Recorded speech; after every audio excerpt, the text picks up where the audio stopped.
என் குழந்தை மோஷன் போகிறதுக்கே ரொம்ப சிரமப்படுறான் சார். வாரத்தில் ஒரு நாள் தான் சார் போகிறான். அப்படியே போனாலும் ரொம்ப கஷ்டப்பட்டு போகிறான் சார். ஒரு பெஞ்சுக்கு பின்னாடி போய் நின்றுக்கிறான் சார். காலை இறுக்கி பிடிச்சிக்கிறான் சார். சம்பளம் போட்டு உட்காந்துக்கிறான் சார் அப்படின்னு கஷ்டப்படுற பேரண்ட்ஸாக உங்களுக்காக தான் இந்த வீடியோ. நான் உங்கள் குழந்தைகளான மருத்துவர் ஜெயக்குமார். இன்றைக்கி நம்ம மலச்சிக்கல், அதாவது குழந்தைங்களுக்கு வர மலச்சிக்கலை பற்றி இந்த வீடியோவில் பார்க்க போகிறோம்.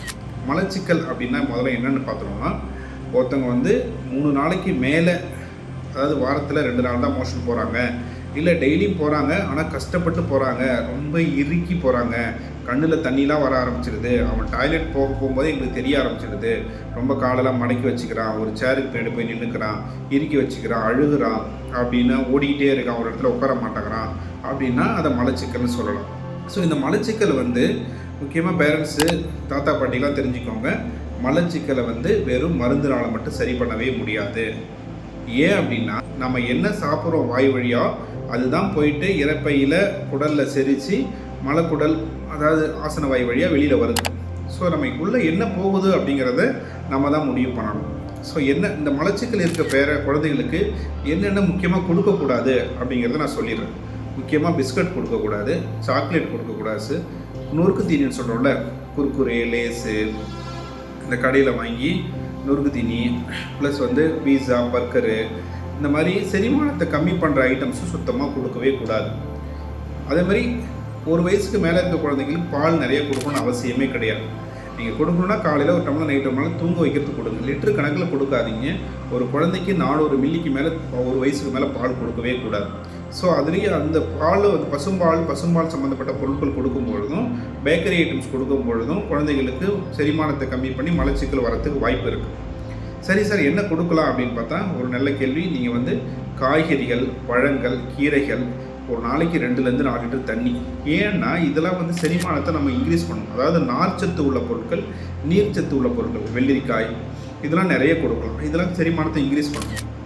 அடுத்ததான் குழந்தைக்கு டாய்லெட் ட்ரைனிங் கொடுக்கணும். 1.5 வயசு ஆயிடுச்சு அப்படின்னாவே ஒரு குழந்தைய டாய்லெட்டில் உட்கார சொல்லி பழக்கப்படுத்தலாம். ஒன்று நம்ம அந்த காலத்தில் இருந்த நார்மல் டாய்லெட்டில் உட்கார சொல்லி பழக்கப்படுத்தலாம். அப்படி இல்லைன்னா குழந்தைங்களுக்கு பொம்மை டாய்லெட்லாம் வருது, அதில் உட்கார சொல்லி பழக்கப்படுத்தலாம்.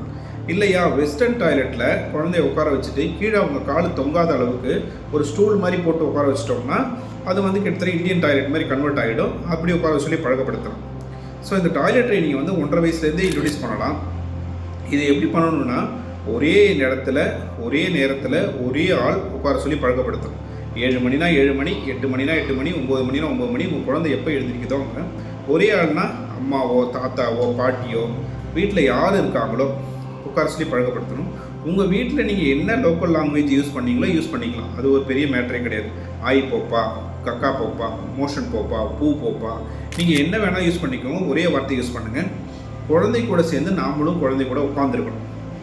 நீங்களா குழந்தைய விட்டுட்டு நம்ம வந்துடுறது, வேறு வேலை பார்த்துறது, குழந்தைய திட்டுறது, அடிக்கிறது அப்படின்னு அது ஒரு ஏண்டா போனோம் அப்படிங்கிற மாதிரி ஒரு ஃபீலிங் வராமல் அதை ஒரு ப்ளசன்ட்ஃபுல் எக்ஸ்பீரியன்ஸாக மாற்றுவோம். எப்படின்னா, குழந்தை கூட உட்காந்து நம்ம ஒரு கதை சொல்லலாம், ஒரு பாட்டு சொல்லி கொடுக்கலாம். அந்த மாதிரி சொல்லி கொடுத்துட்டு அந்த குழந்தை ஒரு 5லேருந்து 10 நிமிஷம் உட்காந்துருக்கும். உட்காந்து போயிடுச்சுன்னா அந்த குழந்தைக்கு ஒரு ரிவார்டு கொடுக்கலாம். ஒரு ஷார்ட் டேர்ம் ரிவார்டுனா, ஒரு கையில் ஸ்டார் போடுறது. 1 வாரம் நீ மோஷன் ரெகுலராக போயிட்ட அப்படின்னா உனக்கு புது ட்ரெஸ் வாங்கி தரேன், தாத்தா பாட்டி வீட்டுக்கு கூப்பிட்டு போகிறேன், பீச்சு பார்க் கூப்பிட்டு போகிறேன். 1 மாதம் நீங்கள் பண்ணிட்டீங்கன்னா உனக்கு பிடிச்ச ஒரு ஸ்கூல் பேக் புதுசு ஒன்று வாங்கி தரேன், ஒரு ஷூ வாங்கி தரேன். அந்த மாதிரி ஒரு long term reward, short term ரிவார்டெலாம் கொடுத்தீங்கன்னா அதை அச்சீவ் பண்ணுறதுக்காகவே அந்த குழந்தைங்க பண்ணுவாங்க. நீங்கள் ரிவார்டு கொடுக்குறீங்களோ இல்லையோ, திட்டக்கூடாது, அடிக்கக்கூடாது, இன்னொரு குழந்தையோட கம்பேர் பண்ணி கொடுக்கக்கூடாது. காலைல ஏஞ்ச உடனே இதே வேலையாக போச்சு உனக்கு அப்படின்னு சொல்லி அந்த குழந்தைய கரிச்சு கொட்டக்கூடாது. இது ஒன்று. ஸ்நாக்ஸை கம்மி பண்ணணும். இந்த மொபைல் ஸ்க்ரீனிங் டைமும் கம்மி பண்ணணும். முக்கியமாக சாப்பாடு கொடுக்கும் பொழுது குழந்தைகளை டிவி பார்த்துட்டு மொபைல் பார்த்து சாப்பாடு கொடுக்காதீங்க. இதுக்காக மட்டும் இல்லை, ஜென்ரலாகவே உங்கள் குழந்தைகளுக்கு. ஏன்னா டிவி பார்த்து மொபைல் பார்த்து சாப்பாடு எடுத்துக்கிட்டாங்கன்னா அவங்க என்ன சாப்பிட்றாங்க அப்படிங்கிறதே அவங்க நாக்கில் டேஸ்ட் தெரியாது. சில டைம் நிறைய சாப்பிட்ருவாங்க. அதாவது நொறுக்கு தீனிலாம் கொடுக்குறீங்கன்னா நிறைய சாப்பிட்ருவாங்களா அவங்கள அறியாமலேயே. ஸோ அந்த பழக்கத்தை உண்டு பண்ணாதீங்க.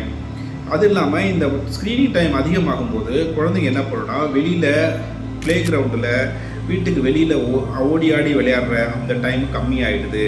ஸோ ஓடி ஆடி ஒரு குழந்தை ஒரு நாளைக்கு 50லேருந்து 30லேருந்து 45 நிமிஷம் ஓடி ஆடி விளையாடுறாங்கன்னா அவங்களுக்கு மலச்சிக்கல் கண்டிப்பாக வராது.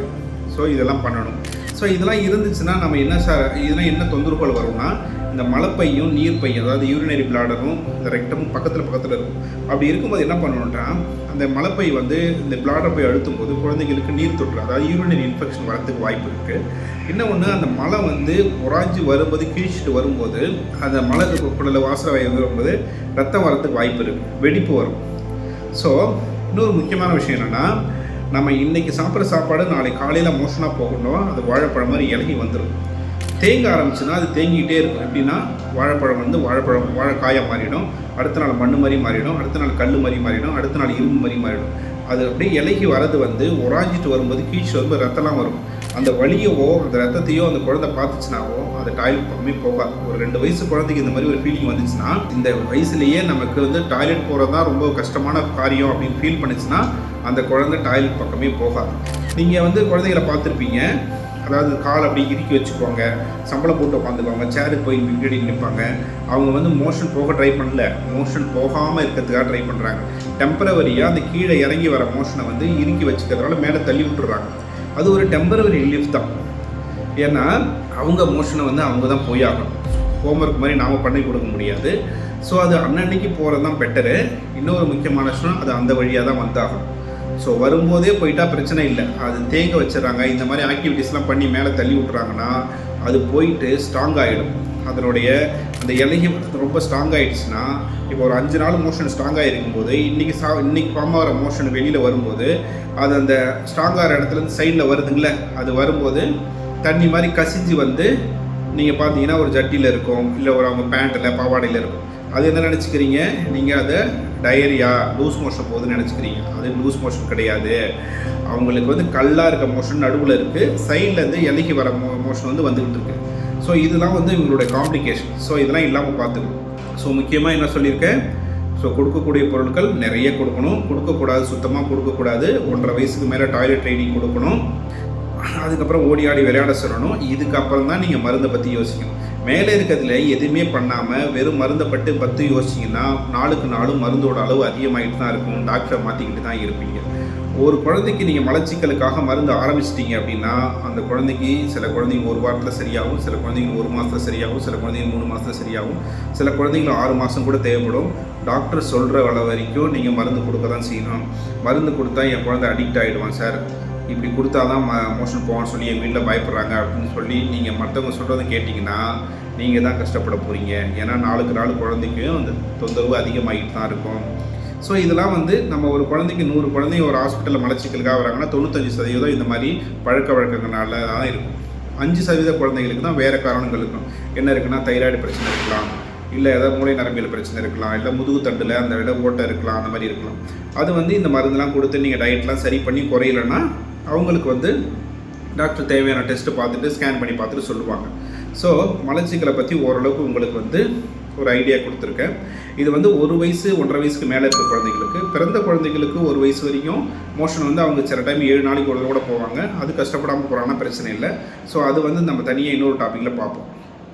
ஸோ என்னுடைய சேனலை நீங்கள் இதுவரையும் சப்ஸ்கிரைப் பண்ணாதவங்க சப்ஸ்கிரைப் பண்ணி வச்சுக்கோங்க. பக்கத்தில் இருக்க பெல் ஐக்கான் பண்ணி வச்சுக்கோங்க. உங்களுக்கு நோட்டிஃபிகேஷன் பட்டன் வரும். நோட்டிஃபிகேஷன் வரும்போது நீங்கள் வந்து வீடியோ பார்த்துக்கலாம். வேறு ஏதாவது சந்தேகம் இதை பற்றி இருந்துச்சுன்னா கமெண்ட் செக்ஷனில் பதிவு பண்ணுங்கள். முடிஞ்ச அளவுக்கு ட்ரை பண்ணுறேன். நன்றி, வணக்கம்.